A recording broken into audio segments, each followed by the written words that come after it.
The courtroom seemed frozen in time. The morning light, soft but penetrating, found its way through the large windows of the courthouse.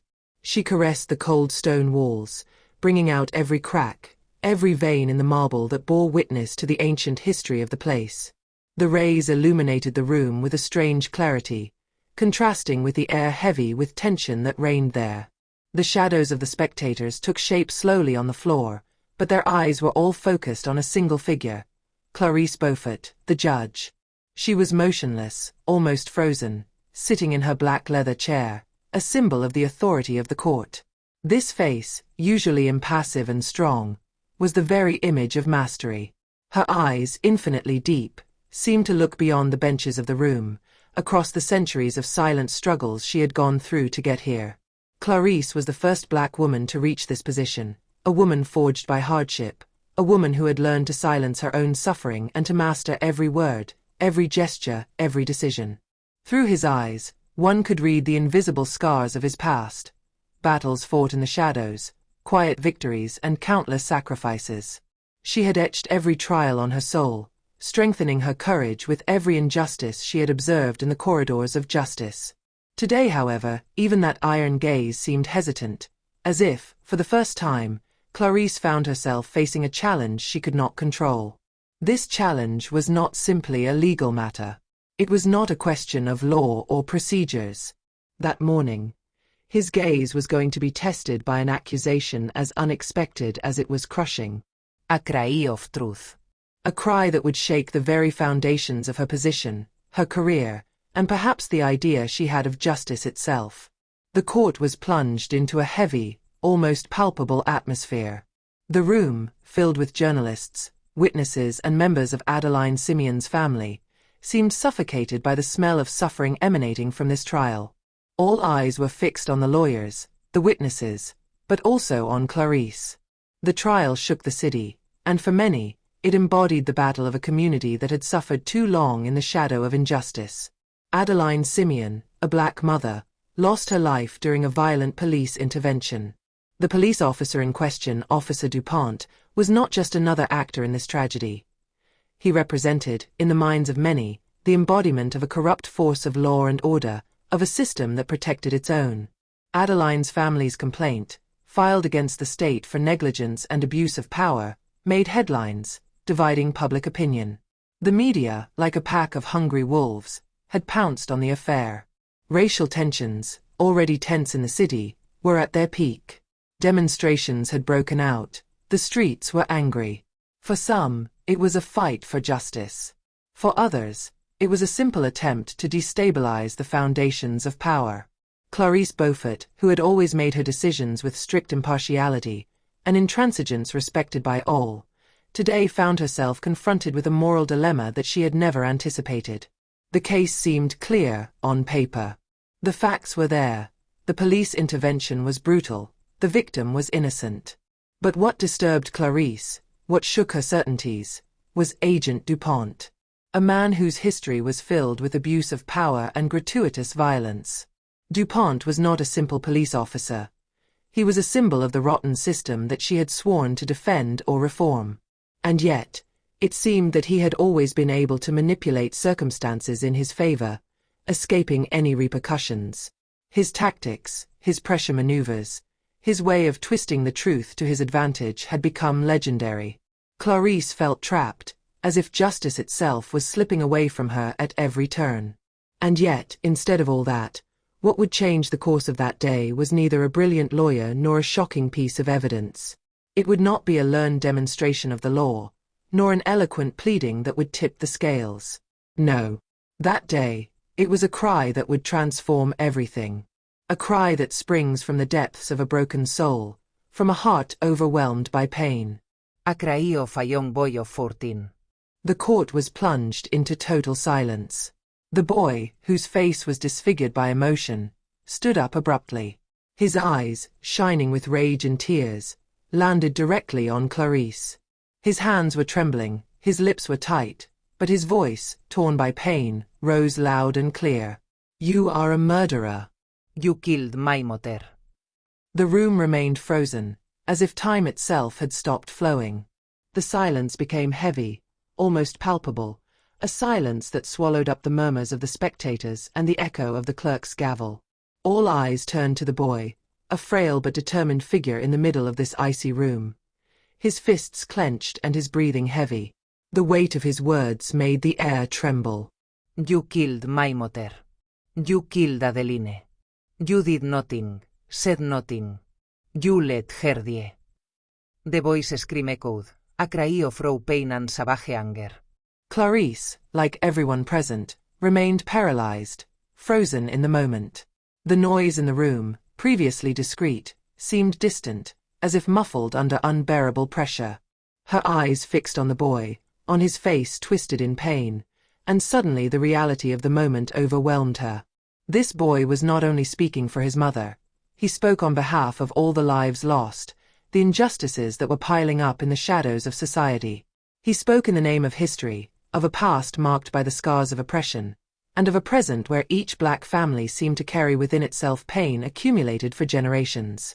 Clarice, usually a bastion of calm and control, felt her body stiffen under the impact of these words. Her hands, which had been holding the court desk tightly, began to tremble imperceptibly, a weakness she had never let show in public. How to react to this burning accusation? How do we respond to the pure, raw pain of a child who had just lost everything he held most precious? Clarice had been confronted with suffering throughout her career, but she had never felt this weight, this personal and collective burden which weighed on her at this precise moment. The room, once filled with the clamor of voices, now became a place of heavy and suffocating silence. She felt overwhelmed, as if caught in a whirlwind that she could not stop, no longer even able to cling to the rigidity of the law to guide her.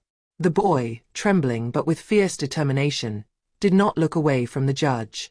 His eyes were filled with unshed tears, with all the rage and pain he had carried inside him since his mother's death. He had nothing more to lose, nothing more to fear. In his eyes, justice, the concept that had always been taught to him as the path of truth and fairness, had turned into a cruel joke. Her mother, Adeline Simeon, a passionate social justice activist, had been killed during a violent police intervention, and now this same system supposed to protect the innocent, seemed to be doing everything it could to bury the truth. He saw in the judge's eyes not an advocate for justice, but a representative of this system, an institution that had failed him. Clarice took a deep breath, her lungs inflating with difficulty. She knew the pain of loss. She knew what it meant to lose someone you loved. But this cry from this boy who was accusing her, struck her in a way she had not anticipated. This was not a simple personal accusation, it was a mirror held up to her. She saw in this cry the rage of an entire community, the suffering of thousands of black families, those who had lost precious lives amid general indifference. The boy, through his pain, seemed to describe what she had always felt but had never been able to express. A justice system which, far from restoring fairness, perpetuated ancestral injustices, a system which, even under the mask of objectivity and impartiality, left room for maneuver for discrimination and abuse of power. The boy's words were not just a judgment of his action, but a judgment of the entire system. Clarice, in her position as judge, was no longer simply an observer of events. She was, implicitly, a part of that system. She had become a figure of judicial authority, the protector of the law, but deep down, she wondered if this law was still just. If she, as a judge, had truly done everything in her power to bring fair justice to Adeline Simeon and her family. Clarice slowly raised her hand, asking for a break. The decision to suspend the hearing was a mechanical gesture, but in that moment it felt anything but formal. The court rose, and the boy, still with his fists clenched, was escorted out of the room by security, his eyes still fixed on the judge. Clarice watched him leave, her mind in a whirlwind of conflicting thoughts. She found herself alone, facing a pile of documents, her eyes staring at the papers but no longer really seeing them. A fog of confusion invaded his mind. Was she really the last line of justice, or was she simply a piece in a much bigger game, in a system she never fully understood? She remembered her beginnings in the world of justice. How many times had she had to fight to make herself heard? How many times had someone tried to silence his voice, to ignore him, simply because of the color of his skin? How many times had she had to face judgments, prejudices, attacks on her character and abilities? She had been through all these ordeals, but today it was no longer about her own fight. It was no longer a fight for herself. It was a fight for others, for those who did not have the chance to stand in this room, for those who did not have the opportunity to denounce injustice with the same force. Clarice wondered if, as a judge, she had really done all she could. She wondered if her decisions had been enough, if they had truly served to right injustice, or if she had only added a layer of legitimacy to a deeply flawed system. The pain of this boy, of this family, now resonated in every fiber of his being. And for the first time, the judge wondered if the justice she rendered had really been the same for everyone. The next few hours were trying. The air was thick with tension. Every whisper, every rustle of paper echoed in the room like a clap of thunder. Clarice, sitting upright in her seat, gave the order to re-examine the witnesses and to re-examine every piece of evidence, every report, every detail that might have been overlooked. The lawyers were bustling around, competing in strategies and pleadings, but their voices seemed distant to Clarice. Her gaze floated beyond the room, beyond the walls of this court, lost in a flood of thoughts that she never thought she would one day have to face. This trial was not like the others. She felt, deep down, that this affair would mark her well beyond the judgment she would pronounce. And this boy, with his raw anger and his heartbreaking scream, had broken something inside her. Until now, she had always believed in justice, in the need to follow the law impartially, in the rigor of the law as the ultimate defense against arbitrariness. But today she saw the gaping hole in the system she had served with so much faith. Because what was the value of justice that cloaked itself in objectivity while ignoring the suffering of the most vulnerable? How could she, Clarice Beaufort, Chief Judge of the Court of Appeal, look away when the truth was screaming before her eyes? The involvement of police officer DuPont in the death of Adeline Simeon was no longer a simple suspicion. The testimonies, the inconsistencies in the reports, the surveillance cameras that had miraculously stopped working that night, all pointed to the same point. Adeline had been murdered under the authority of a man protected by her badge. A man whose abuse was not new. A man against whom complaints had been filed, alerts reported, but who was still on duty. For what? Because the system allowed it. Clarice felt a shiver run down her spine. If she rendered a judgment against DuPont, if she denounced the inaction of the authorities, she knew that she would be attacking a machine much bigger than herself. A machine that crushed those who dared to challenge it. She was risking not only her career, but also her reputation, her safety. She knew that certain judges before her, those who had wanted to bring the truth to light, had seen their careers destroyed, their cases discredited, their names dragged through the mud.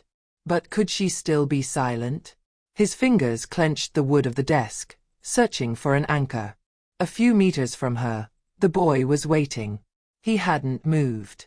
His back was straight, his fists clenched in his knees, his gaze fixed on her as if he could see deep into her soul. He didn't ask for pity. He didn't even ask for a miracle.